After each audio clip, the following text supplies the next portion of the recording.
So we're back out here with Sophie, and we're at the roadside near the 15th. And one thing we have been trying this year, was Sophie's suggestion, was to cut and collect some hay. So we picked the best area for Wildflower. There was some beautiful cats here, and there was yellow rattle. And what else did you say you seen in there? Some nice red clover. Yep. I think there was some kidney vetch in there as well. So all the good stuff, all really, the good native wildflowers that we'd like to spread. And we want more of. This area here was obviously a newly constructed area. We sowed some fescue in it just to bind it together to stop it blowing all over the road. And there was a lot of sand gaps that were left, which was intentional.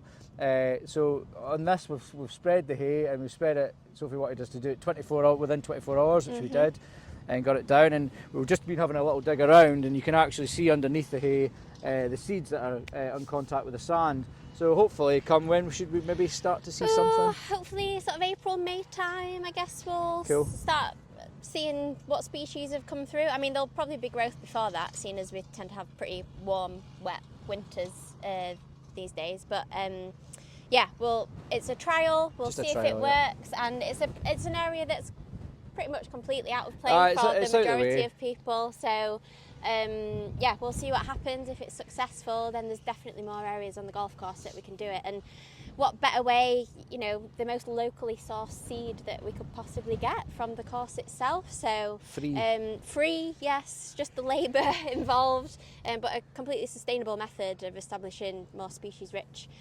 grasslands on the golf course. It's something you've seen. We were just talking earlier about Craig Darroch. Is that up in Kingarroch? Kingarroch. So the Hickory Golf 9-hole course with the sole greenkeeper Owen Brown. If you're watching, Owen, shout out to Owen, killing it.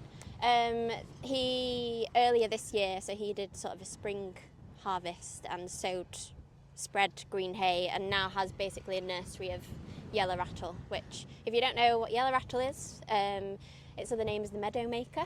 So it's a hemiparasitic wildflower. Hemiparasitic meaning it taps into the roots of other surrounding plants. So really good at getting those coarse grass species out and other sort of broad-leaved herbs, should we call them. So a really great plant to be able to create meadows. So yeah, that along with others, we have red bartsy here, I think, as well at Hoy Lake.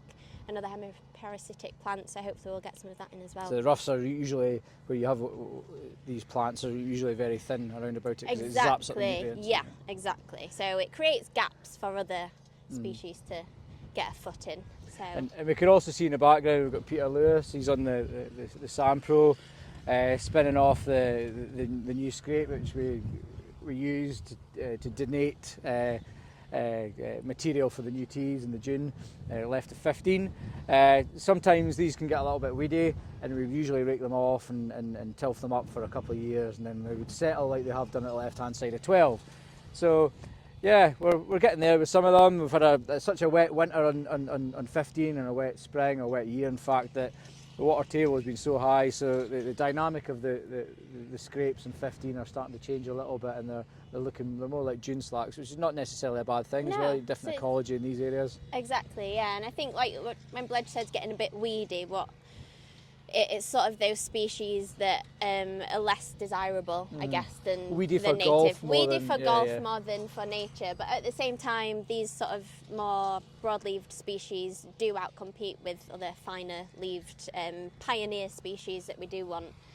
So it's kind of a natural process. In the first 2-3 years of creating these scrapes, there is some maintenance that needs to be done, and then they really do become self-sustaining. So like those down by 13, 11,